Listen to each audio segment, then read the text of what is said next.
سوال ہے، اگر آج موت آ گئی تو کیا آپ اللہ کے سامنے جواب دینے کے لیے تیار ہیں؟ جواب ہے، اگر کوئی نیک عمل کرتا رہا، نماز کی پابندی کی، حرام سے بچا اور حقوق العباد ادا کیے تو وہ انشاءاللہ جنت کے حقدار ہوگا۔ لیکن اگر گناہوں میں ڈوبا رہا، لاپرواہی برتی اور آخرت کی تیاری نہ کی تو اس کا انجام خوفناک ہو سکتا ہے۔ سوال ہے، قیامت کے دن سب سے خوفناک لمحہ کون سا ہوگا؟ جواب ہے، جب جہنم کو 70,000 زنجیروں کے ساتھ کھینچ کر لایا جائے گا اور ہر زنجیر کو 70,000 فرشتے پکڑے ہوئے ہوں گے۔ سوال ہے، کون سا گناہ سب سے زیادہ لوگوں کو جہنم میں لے جائے گا؟ جواب ہے، زبان اور شرمگاہ کا غلط استعمال۔ سوال ہے، قیامت کے دن سب سے زیادہ پچھتاوا کس کو ہوگا؟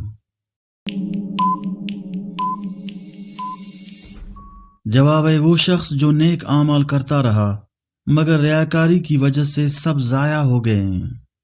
سوال ہے، سب سے خطرناک عذاب کس کے لیے ہوگا؟ جواب ہے، منافقین کے لیے، جن کا ٹھکانہ جہنم کے سب سے نچلے درجے میں ہوگا۔ سوال ہے، کس گناہ پر اللہ فوراً عذاب نازل کرتا ہے؟ جواب ہے، والدین کی نافرمانی اور ظلم۔ سوال ہے، موت کے وقت سب سے خوفناک چیز کیا ہوگی؟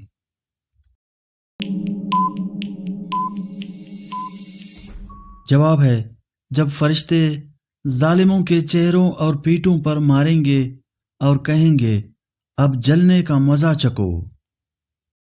سوال ہے، دوزخ کا سب سے ہولناک کھانا کیا ہے؟ جواب ہے، زقوم، جو جہنمیوں کے پیٹ میں ابلتے ہوئے پانی کی طرح کھولے گا۔ سوال ہے، وہ کون سا لمحہ ہوگا جب کوئی کسی کا نہیں ہوگا؟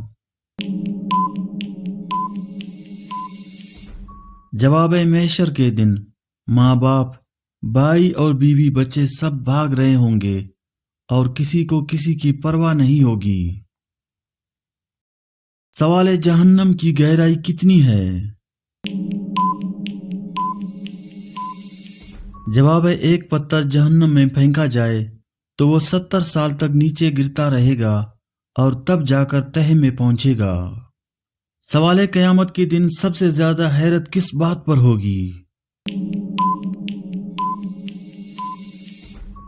جواب ہے، جب انسان دیکھے گا کہ اس کے اعمال کا وزن بہت ہلکا ہے۔ سوال ہے، دوزخی سب سے زیادہ کس چیز کو پکاریں گے؟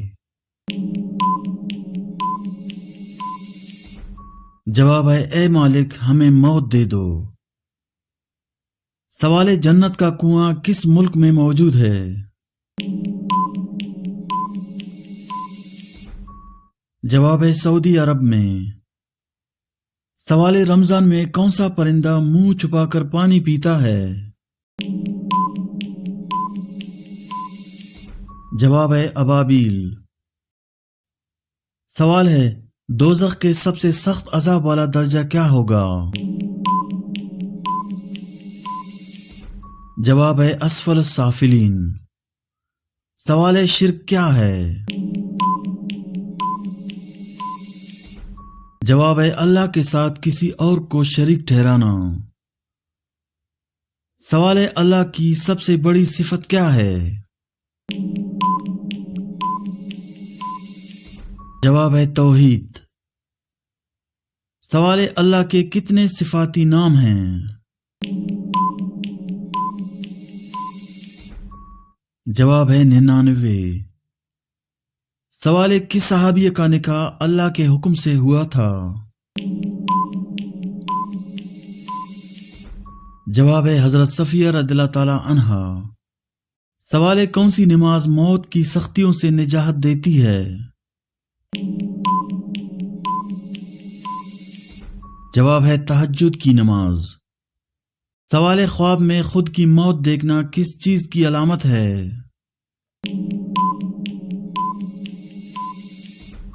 جواب ہے، خواب میں اپنی موت دیکھنا ہمیشہ برا شگن نہیں ہوتا، بلکہ یہ زندگی میں تبدیلی، دین اصلاح، لمبی عمر اور آزمائش کے خاتمے کی علامت ہو سکتا ہے۔ تاہم ایسے خواب کے بعد صدقہ دینا، استغفار کرنا اور اللہ سے خیر کی دعا کرنا بہتر ہے۔ سوال ہے، قرآن مجید کی 7 منزلیں مقرر کرنے کی روایات کس کی طرف سے ہیں؟ جواب ہے، تابعین کی طرف سے۔ سوال ہے، مسجد نبوی میں نماز پڑھنے کا ثواب کتنی نمازوں کے برابر ہے؟ جواب ہے، 50,000 نمازوں کے برابر۔ سوال ہے، دنیا مسلمانوں کے لیے کیسی جگہ ہے؟ جواب ہے، آزمائش کی جگہ۔ سوال ہے، جنت میں داخلے کے لیے سب سے اہم شرط کیا ہے؟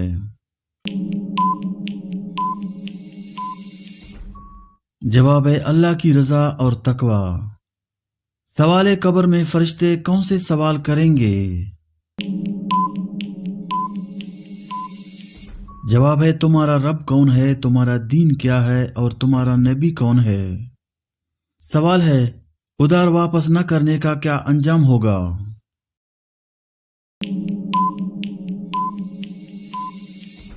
جواب ہے، رسول اللہ صلی اللہ علیہ وسلم نے فرمایا، مومن کی روح اس وقت تک مہلک رہتی ہے جب تک کہ اس کا قرض ادا نہ کر دیا جائے، یعنی اگر کسی کے ذمے قرض باقی ہو تو اس کی مغفرت میں تاخیر ہو سکتی ہے۔ سوال ہے، چائے کے ساتھ کیا کھانے سے آپ کی جان بھی جا سکتی ہے؟ جواب ہے، چائے کے ساتھ بسکٹ یا کیک وغیرہ کھانے سے خون میں شوگر لیول اچانک بڑھ سکتا ہے، جو ذیابیطس کے مریضوں کے لیے خطرناک ثابت ہو سکتا ہے۔ سوال ہے، قیامت کے دن کون لوگ جنت کے دروازے پر کھڑے ہوں گے مگر اندر داخل نہیں ہو سکیں گے؟ جواب ہے، ایسے کئی لوگ ہوں گے جو جنت کے دروازے تک پہنچیں گے مگر کچھ وجوہات کی بنا پر اندر داخل نہیں ہو سکیں گے۔ حدیث اور قرآن کی روشنی میں چند اہم نکات درج ذیل ہیں۔ نمبر 1، جن کے اعمال تو اچھے ہوں گے لیکن کسی کا حق مارا ہوگا۔ نبی صلی اللہ علیہ وسلم نے فرمایا، کیا تم جانتے ہو کہ مفلس کون ہے؟ صحابہ نے عرض کیا، وہ جس کے پاس مال نہ ہو۔ نبی کریم صلی اللہ علیہ وسلم نے فرمایا، میری امت کا مفلس وہ ہے جو قیامت کے دن نماز، روزہ اور زکوٰۃ لے کر آئے گا مگر اس نے کسی کو گالی دی ہوگی، کسی پر بہتان لگایا ہوگا، کسی کا مال کھایا ہوگا، کسی کا خون بہایا ہوگا، کسی کو مارا ہوگا، تو ان کے حق میں اس کی نیکیاں دے دی جائیں گی، اور جب نیکیاں ختم ہو جائیں گی تو ان کے گناہ اس پر ڈال کر اسے جہنم میں پھینک دیا جائے گا۔